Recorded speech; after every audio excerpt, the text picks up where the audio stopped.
মোটা বিড়ালটা জমি থেকে মরিচ তুলছে আর তার আলুও তুলছে। তুলতে গিয়ে গায়ে মাটি মাখিয়ে ফেলল। ধীরে ধীরে মোরগের পিঠে করে বাড়ি যাচ্ছে।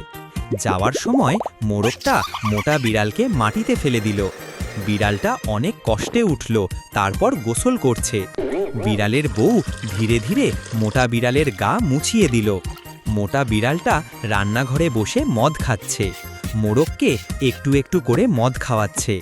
মদ খেয়ে ধপাস করে মোরগ বেহুশ হয়ে গেল। তারপর মোটা বিড়ালটা দীর্ঘশ্বাস ফেলে ছুরি ধার দিল। ধীরে ধীরে মোরগকে মেরে ফেলল। তারপর অনেকক্ষণ চুপচাপ বসে মোটা বিড়ালটা সবজি কাটতে শুরু করলো। এদিকে মোটা বিড়ালটার বাড়িতে দূর দূরান্ত থেকে বাঘমামা বেড়াতে এলেন।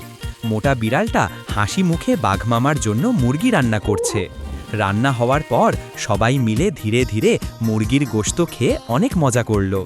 শেষে গান বাজতে লাগলো আর এখন সবাই নাচছে, আনন্দ করছে।